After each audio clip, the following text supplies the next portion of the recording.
আমার শিক্ষিত বাবাজিরা, ভাইরা আমার, আমরা মুসলমান। মুসলমান মানে মরে যাওয়ার পরে পৃথিবীর আগুন কোনোদিন আমাকে আপনাকে জ্বালাতে পারবে না। আমি আপনি মুসলমান। মুসলমান মানে পৃথিবী থেকে চলে যাওয়ার পর কেউ কোনোদিন ঠাড়ো করে পুঁতে দেবে না। আপনি যতই পাপ করেন না কেন, সারা জীবন আপনি নামাজ পড়লেন না, রমজান মাসে রোজা আপনি রাখলেন না, নবীর দরুদ ও সালাম পড়লেন না, সুদের কারবার মাশাআল্লাহ ভালোই চলে, তাতে অসুবিধা না, আর লটারি জোয়ার কথা তো বলতে হবে না। কি বলেন? পেশাব করে পানি নিল না, দাম্পত্য জীবনের মধুর মিলনের পরে ফরজ গোসল তেমন করে না, পশ্চিম কোন দিক তা আজও আপনি দেখেন না, কিন্তু আপনি মুসলমান। আধার কার্ডে মুসলমান, ভোটার কার্ডে মুসলমান, জমির দলিল আর পর্চাতে আমি আপনি মুসলমান। কি বলেন? জীবনভর যে মানুষটা হারাম খেলো আর হারাম পথে জীবনটা পরিচালনা করে দিল আর বউকে বন্ধনে লোন আনার জন্য লাইনে দাঁড় করিয়ে দিল, ওই লোকটা কোনোদিন ফুরুত করে পৃথিবী থেকে বিদায় নিল আর চারটে এরে গরু পৃথিবীতে রেখে চলে গেল। আর এই চারটে ছেলে মনে মনে চিন্তা করলো, কাশিল্লা মাদ্রাসায় তাগড়ায় তাগড়ায় হাফেজ মৌলানা আছে, 200 টাকা দিয়ে হায়ার করে নিয়ে আসবো আর বাপকে ফুরুত করে জান্নাত পাঠিয়ে দেবো। হ্যাঁ হ্যাঁ, কিছু মানুষের ধারণা, নামাজ নাই, কুল নাই, কলমা নাই, নবীর প্রতি প্রেম নাই, নবীর সুন্নত নাই। এই মানুষটা যখন হারামকে হারাম পথে জীবন পরিচালনা করে দেয়, সমাজের মানুষকে তারে আগুনে পুড়িয়ে দেয়। কিছু কিছু লোক বলে, ও যা পাপ করেছে কবর দিয়ে লাভ নাই, ও শালাকে ঠাড়ো করে পুঁতে দে, নাই আগুনে পুড়িয়ে দে। হ্যাঁ, কিন্তু নামাজি মুসল্লি আলেম উলামা যারা, এরা বলবে বাবা পাপ করেছে, শাস্তি আল্লাহ দেবে, আমাদের কাজ গোসল করিয়ে জানাজা পড়িয়ে তারে কবরস্থ করে দাও, কেউ তারে শ্মশানে চিতাই পোড়াই না। এই যে তোমাদের আসা গেল না, একটু আগিয়ে, একটু একটু এসো না, দুহাত করে একটু এগিয়ে আসো, একটু চলে এসো। মাশাআল্লাহ ভাই, ভাই বড় ভাই, একটু আগিয়ে আসেন। আপনি একটু আগিয়ে আসেন। আপনি একবার আপনি শোনেন না, 10টা পর্যন্ত মোটামুটি আমার টাইম আছে, একটু আসেন, ভালো না লাগলে আপনি চলে যাবেন। মাশাআল্লাহ, আমি তো সেই রকম তাগড়াই নয়, তবে আলহামদুলিল্লাহ আমাদের মৌলানা সাবির সাহেব, হাফেজ রেজওয়ান সাহেব, আমাদের প্রধান বক্তা আজকে আল্লামা মৌলানা মুফতি জুবাইর হোসাইন হুজুর আমার এসেছেন, উনিও খুব তাগড়াই, মানে গোটা বাংলার মাটির সুন্নিয়াতের গর্ব, আমাদের গর্ব। উস্তাদুল উলামা, অনেক ছাত্রের পিতা তিনি, অনেক ছাত্র, অনেক আলেমকে হাতে করে তৈরি করে দিয়েছেন। উনি এসেছেন, আলহামদুলিল্লাহ বলবেন, অনেক কিছু বলবেন, শুনবো ইনশাআল্লাহ। মাঝপথে ফেলে দিয়ে চলে যাবেন না তো? হ্যাঁ, দেখেন শেষের বেলা একটা হুজুর আছে, বাপ মন খারাপ করিয়েন না, মুফতি সাহেবের পরে আর একটা হুজুর আছে, তার নাম তাবারক হুজুর, একদম বিরিয়ানি আছে, অসুবিধা নাই, আলহামদুলিল্লাহ। এ বাবাজিরা, ভাইরা আমার মা বোনেরা, এই যে সিঁড়ির গায়ে যারা বসে আছেন, হিন্দু নাকি আপনারা? জান্নাতের বাগান এখানে একটু আসলে কি হয় বলে আমি বারবার বলছি, একটু চলে আসেন না ভাই, এইখানটায় আসেন না। এই যে ওখানে কারা তালবিলিম বসে আছে নাকি এগুলো? ওখানে কারা? বাবা এইখানে চলে আসেন, এইখানে চলে আসেন, হয় এখানে বসে যান, না হলে এই মজলিসের সাইড থেকে সরে যান। আপনি এত দূরে বসে আছেন, আপনাকে চিনতে পারি না, আপনি কোন দলের কোন জাতের। আমি অনেক জায়গায় ওয়াজ করি, হিন্দুরা ওয়াজ শুনতে আসে, বিশ্বাস করেন। এই কিছুদিন আগে উত্তর দিনাজপুরে ওয়াজ করতে গেছি, তো জলসার স্টেজ যেখানে হয়েছে, পিছনের বাড়িটা বামুনের বাড়ি, আমি তো জানি না বামুনের বাড়ি আছে। তো জলসার কমিটির লোক শুধু বলছে হুজুর একটু মন্ত্র বলেন, হুজুর মন্ত্র বলেন। আমি শুধু আমাকে শুধু পাম দিচ্ছে, আমার ঠিক আছে বলবো, আর আচ্ছা করে মন্ত্র গোটা 10 মিনিট একদম মন্ত্র বেদ পুরাণ একদম ফাটিয়ে দিয়েছি। কিছু সময় পরে দেখছি ঠান্ডার সময় গামছা গায়ে দিয়ে এক ব্রাহ্মণ স্টেজের পাশে দাঁড়িয়ে আছে। মনে মনে চিন্তা করছি গোলমাল হলো নাকি, বামুন কি ব্যাপার? তো মাইক সরিয়ে দিয়ে জিজ্ঞাসা করছি, ব্রাহ্মণ বাবা কেন সমস্যা? বললো না বাবা, আমি ঘুমিয়েছিলাম, হঠাৎ করে ঘুমের ঘরে আমি দেখছি মন্দিরে পুজো শুরু হয়ে গেছে। ছুটে গিয়ে দেখছি না, মন্দিরে তালা লাগা, কেউ নাই, পুজো করছে, মানে মন্ত্র পড়ছে, তো মৌলবীতে করছে। তো ছুটে এসে দেখছে আপনি করছেন, আমার মনে খুব ভালো লাগলো। তা সামনে এসে জিজ্ঞাসা করছে, আপনি কি আগে বামুন টামুন ছিলেন? হ্যাঁ, আমাদের ব্রাহ্মণরা এরকম মন্ত্র বলে না।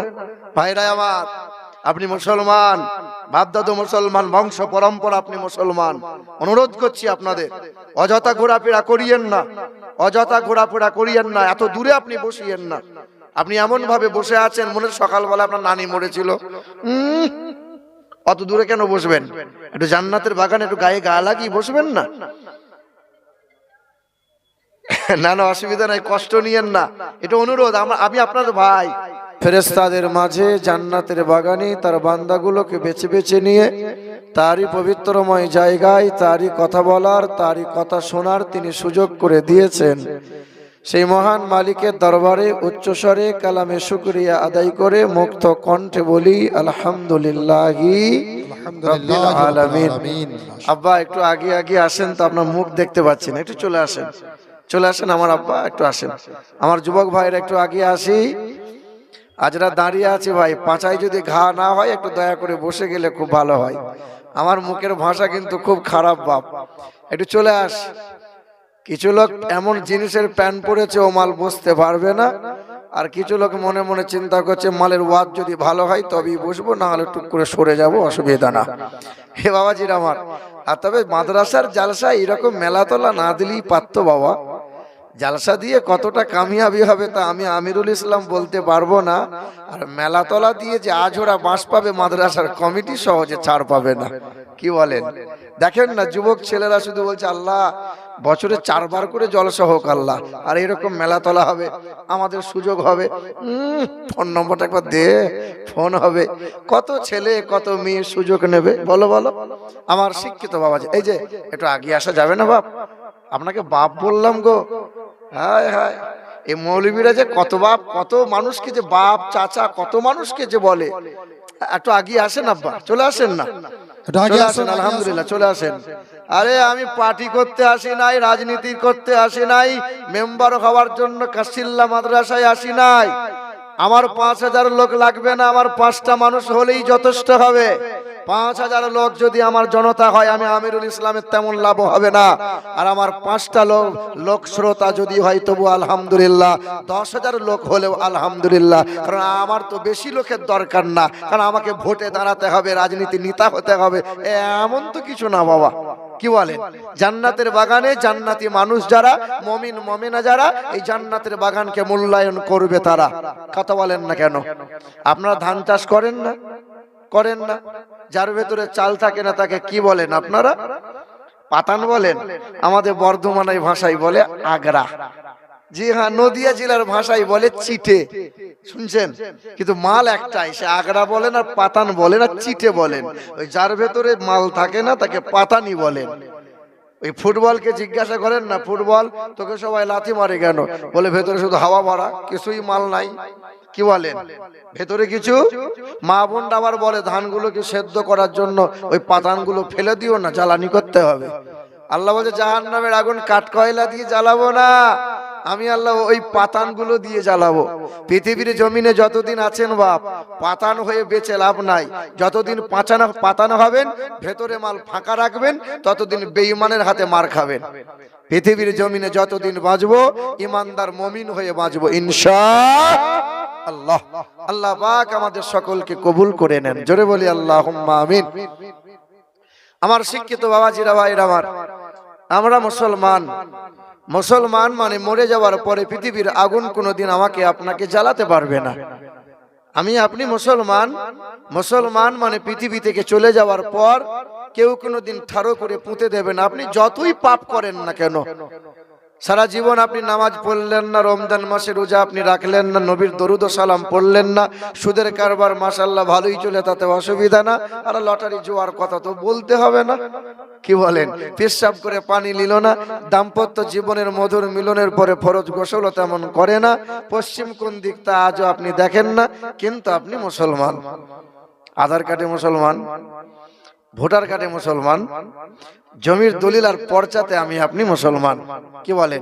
জীবনভর যে মানুষটা হারাম খেলো আর হারাম পথে জীবনটা পরিচালনা করে দিল আর বউকে বন্ধনে লোন আনার জন্য লাইনে দাঁড় করিয়ে দিল, ওই লোকটা কোনোদিন ফুরুত করে পৃথিবী থেকে বিদায় নিল আর চারটে এরে গরু পৃথিবীতে রেখে চলে গেল। আর এই চারটে ছেলে মনে মনে চিন্তা করলো, কাশিল্লা মাদ্রাসায় তাগড়ায় তাগড়ায় হাফেজ মৌলানা আছে, 200 টাকা দিয়ে হায়ার করে নিয়ে আসবো আর বাপকে ফুরুত করে জান্নাত পাঠিয়ে দেবো। হায় হায়, কিছু মানুষের ধারণা, নামাজ নাই, কুল নাই, কলমা নাই, নবীর প্রতি প্রেম নাই, নবীর সুন্নত নাই। এই মানুষটা যখন হারামকে হারাম পথে জীবন পরিচালনা করে দেয়, সমাজের মানুষকে তারে আগুনে পুড়িয়ে দেয়। কিছু কিছু লোক বলে ও যা পাপ করেছে কবর দিয়ে লাভ নাই, ও শালাকে ঠাড়ো করে পুঁতে দে, নাই আগুনে পুড়িয়ে দে। হ্যাঁ, কিন্তু নামাজি মুসল্লি আলেম ওলামা যারা, এরা বলবে বাবা পাপ করেছে, শাস্তি আল্লাহ দেবে, আমাদের কাজ গোসল করিয়ে জানাজা পড়িয়ে তারে কবরস্থ করে দাও। কেউ তারে শ্মশানে চিতাই পোড়াই না। এই যে তোমাদের আসা গেল না, একটু আগিয়ে, একটু এসো না, 2 হাত করে একটু এগিয়ে আসো, একটু চলে এসো। মাশাআল্লাহ ভাই বড় ভাই একটু আগিয়ে আসেন, আপনি একটু আগিয়ে আসেন। আপনি একবার আপনি শোনেন না, 10টা পর্যন্ত মোটামুটি আমার টাইম আছে, একটু আসেন, ভালো না লাগলে আপনি চলে যাবেন। মাশাআল্লাহ, আমি তো সেই রকম তাগড়াই নয়, তবে আলহামদুলিল্লাহ আমাদের মৌলানা সাবির সাহেব, হাফেজ রেজওয়ান সাহেব, আমাদের প্রধান বক্তা আজকে আল্লামা মৌলানা মুফতি জুবাইর হোসাইন হুজুর আমার এসেছেন, উনিও খুব তাগড়াই, মানে গোটা বাংলার মাটির সুন্নিয়াতের গর্ব, আমাদের গর্ব। উস্তাদুল উলামা, অনেক ছাত্রের পিতা তিনি, অনেক ছাত্র, অনেক আলেমকে হাতে করে তৈরি করে দিয়েছেন। উনি এসেছেন, আলহামদুলিল্লাহ বলবেন, অনেক কিছু বলবেন, শুনবো ইনশাআল্লাহ। মাঝপথে ফেলে দিয়ে চলে যাবেন না তো? হ্যাঁ, দেখেন শেষের বেলা একটা হুজুর আছে, বাপ মন খারাপ করিয়েন না, মুফতি সাহেবের পরে আর একটা হুজুর আছে, তার নাম তাবারক হুজুর, একদম বিরিয়ানি আছে, অসুবিধা নাই, আলহামদুলিল্লাহ। এ বাবাজিরা, ভাইরা আমার মা বোনেরা, এই যে সিঁড়ির গায়ে যারা বসে আছেন, হিন্দু নাকি আপনারা? জান্নাতের বাগান, এখানে একটু আসলে কি হয় বলে আমি বারবার বলছি, একটু চলে আসেন না ভাই, এইখানটায় আসেন না। এই যে ওখানে কারা তালবিলিম বসে আছে নাকি, এগুলো ওখানে কারা? বাবা এইখানে চলে আসেন, এইখানে চলে আসেন, হয় এখানে বসে যান, না হলে এই মজলিসের সাইড থেকে সরে যান। আপনি এত দূরে বসে আছেন, আপনাকে চিনতে পারি না, আপনি কোন দলের কোন জাতের। আমি অনেক জায়গায় ওয়াজ করি, হিন্দুরা ওয়াজ শুনতে আসে, বিশ্বাস করেন। এই কিছুদিন আগে উত্তর দিনাজপুরে ওয়াজ করতে গেছি, তো জলসার স্টেজ যেখানে হয়েছে, পিছনের বাড়িটা বামুনের বাড়ি, আমি তো জানি না বামুনের বাড়ি আছে। তো জলসার কমিটির লোক শুধু বলছে হুজুর একটু মন্ত্র বলেন, হুজুর মন্ত্র বলেন। আমি শুধু আমাকে তো পাম দিচ্ছে, আমার ঠিক আছে বলবো, আর আচ্ছা করে মন্ত্র গোটা 10 মিনিট একদম মন্ত্র বেদ পুরাণ একদম ফাটিয়ে দিয়েছি। কিছু সময় পরে দেখছি ঠান্ডার সময় গামছা গায়ে দিয়ে এক ব্রাহ্মণ স্টেজের পাশে দাঁড়িয়ে আছে। মনে মনে চিন্তা করছি গোলমাল হলো নাকি, বামুন কি ব্যাপার? তো মাইক সরিয়ে দিয়ে জিজ্ঞাসা করছি, ব্রাহ্মণ বাবা কোনো সমস্যা? বললো না বাবা, আমি ঘুমিয়েছিলাম, হঠাৎ করে ঘুমের ঘরে আমি দেখছি মন্দিরে পুজো শুরু হয়ে গেছে। ছুটে গিয়ে দেখছি না, মন্দিরে তালা লাগা, কেউ নাই, পুজো করছে, মানে মন্ত্র পড়ছে, তো মৌলবীতে করছে। তো ছুটে এসে দেখছে আপনি করছেন, আমার মনে খুব ভালো লাগলো। তা সামনে এসে জিজ্ঞাসা করছে, আপনি কি আগে বামুন টামুন ছিলেন? হ্যাঁ, আমাদের ব্রাহ্মণরা এরকম মন্ত্র বলে না। ভাইরা আমার, আপনি মুসলমান, বাপদাদু মুসলমান, বংশ পরম্পরা আপনি মুসলমান, অনুরোধ করছি আপনাদের অযথা ঘোরাফেরা করিয়েন না, অযথা ঘোরাফেরা করিয়েন না, এত দূরে আপনি বসিয়েন না। আপনি এমন ভাবে বসে আছেন মনে সকালবেলা আপনার নানি মরেছিল, অত দূরে কেন বসবেন? একটু জান্নাতের বাগানে একটু গায়ে গা লাগিয়ে বসবেন না। না না, অসুবিধা নাই, কষ্ট নিয়েন না, এটা অনুরোধ। আমি আপনার ভাই,